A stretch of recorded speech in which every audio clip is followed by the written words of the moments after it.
Halo, Assalamualaikum, salam olahraga. Pada video sebelumnya, kita telah membahas tentang pengertian dari latihan, prinsip latihan, dan komponen biomotor. Pada video ini, kita akan membahas tentang tes dan pengukuran olahraga. Untuk Anda yang belum like, komen, dan subscribe, bila video ini bermanfaat.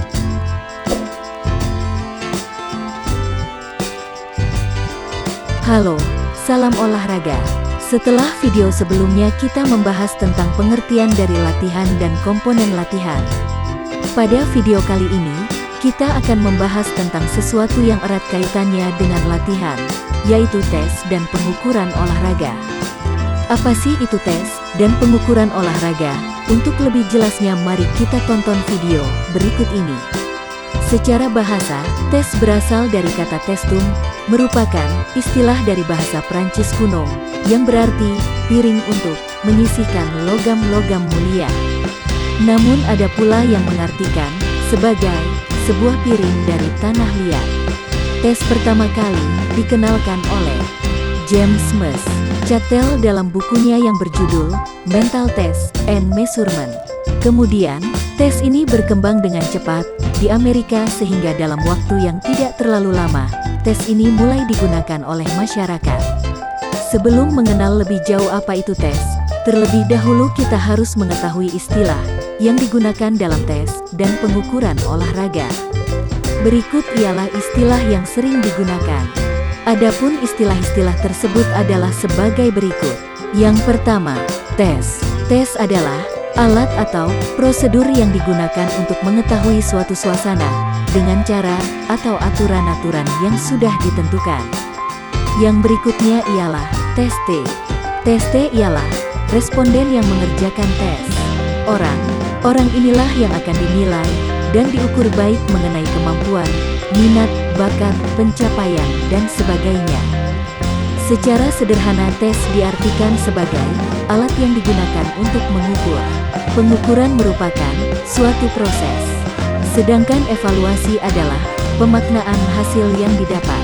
Penggunaan istilah ini kadang tidak jelas perbedaannya. Untuk lebih jelasnya, dapat kita lihat beberapa pengertian yang dikemukakan oleh para ahli. Sedangkan menurut Miller, tes adalah sebuah instrumen atau alat yang digunakan di dalam suatu pengukuran. Jika kita menggunakan suatu alat untuk mengukur dengan tujuan mendapatkan informasi atau data tentang seseorang atau objek, maka alat tersebut dinamakan dengan tes. Sejalan dengan pendapat di atas, Nur Hasan menjelaskan, tes merupakan alat yang digunakan untuk memperoleh informasi atau data dari suatu objek yang akan diukur. Adapun data yang akan kita dapat terhimpun dari 3 komponen, yaitu komponen motorik, kognitif, dan afektif. Data bersifat motorik akan kita dapat melalui tes kemampuan dan gerak dasar, fungsional, dan tes keterampilan cabang olahraga tertentu. Selanjutnya ialah pengukuran. Menurut Ismariati, pengukuran adalah proses pengumpulan data atau informasi yang dilakukan secara objektif.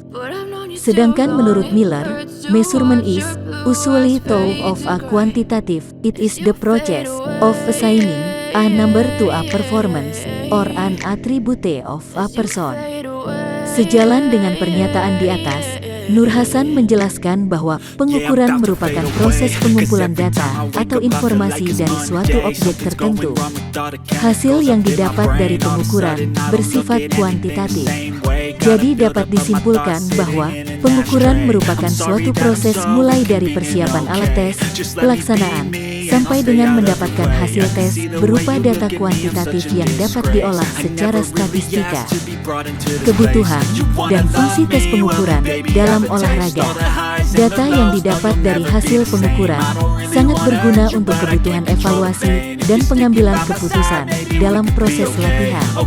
Hal yang sangat penting mengenai kebutuhan serta fungsi dari tes dan pengukuran ialah hasil dari tes dan pengukuran dapat digunakan sebagai sarana pengembangan tujuan dalam proses latihan.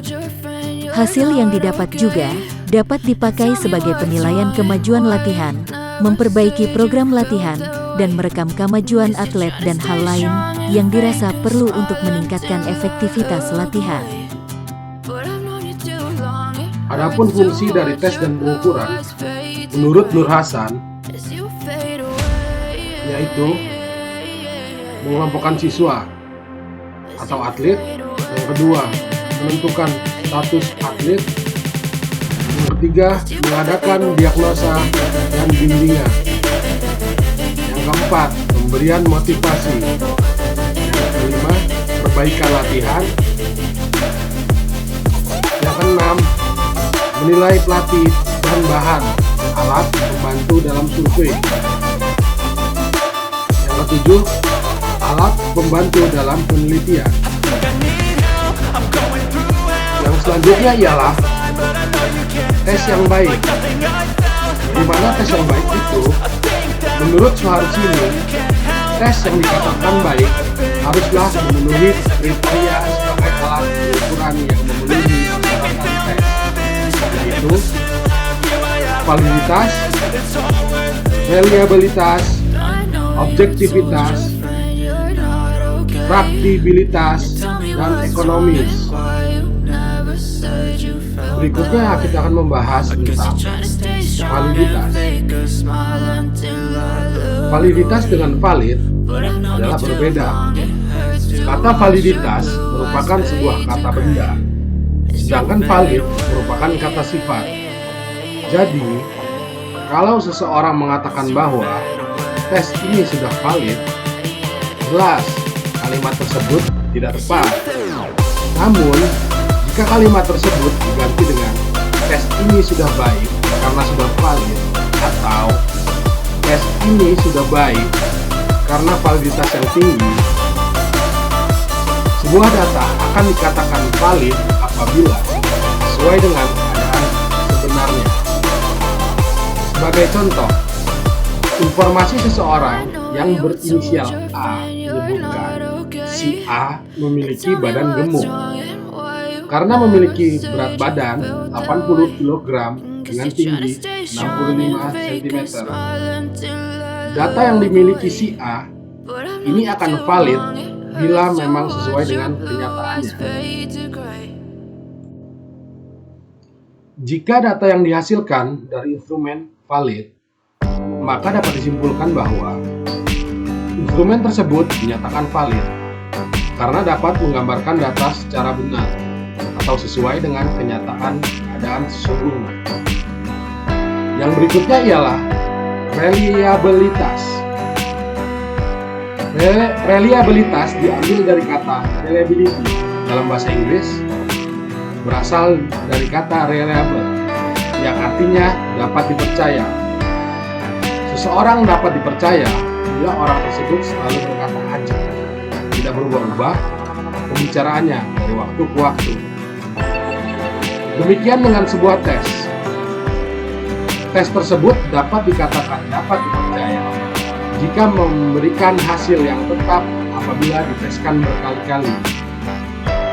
Sebuah tes dikatakan reliable apabila hasil-hasil tes tersebut menunjukkan ketetapan.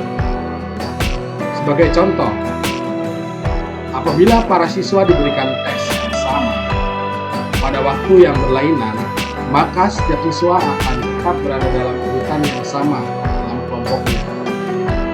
Walaupun tampaknya hasil tes pada pengetesan kedua lebih baik.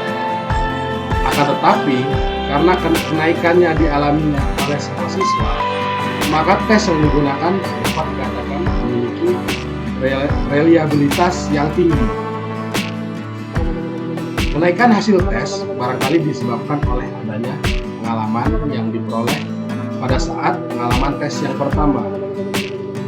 Jika dihubungkan dengan validitas, validitas adalah ketepatan, sedangkan reliabilitas adalah ketetapan. Berikutnya ialah objektivitas. Objektivitas dalam arti luas adalah tidak ada unsur pribadi yang mempengaruhi. Lawan dari objektivitas adalah subjektivitas, yaitu ada unsur pribadi yang masuk mempengaruhi. Sebuah tes dikatakan memiliki objektivitas apabila dalam melaksanakan tes itu tidak ada faktor subjektivitas yang mempengaruhi. Hal ini terutama dalam penskorannya. Untuk yang berikutnya ialah praktibilitas.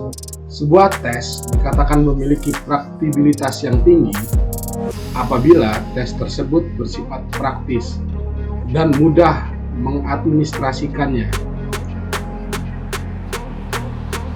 Tes yang praktis adalah tes yang mudah pelaksanaannya. Misalnya, tes tidak menuntut peralatan yang banyak. Yang kedua, mudah pemeriksaannya. Artinya, hasil yang didapat nanti akan mudah digunakan atau ada norma baku yang dapat digunakan untuk memaknai hasil tes. Yang ketiga, dilengkapi petunjuk yang jelas sehingga dapat diberikan atau diawali oleh orang lain. Yang berikutnya ialah ekonomis. Dimaksud dengan ekonomis dalam menguji tes yang baik adalah bahwa pelaksanaan tes tersebut tidak membutuhkan biaya yang mahal, tenaga yang banyak, dan waktu yang lama. Cukup sekian pembahasan tes pengukuran dari saya. Jika ada yang ingin menambahkan, bisa tulis di kolom komentar ya.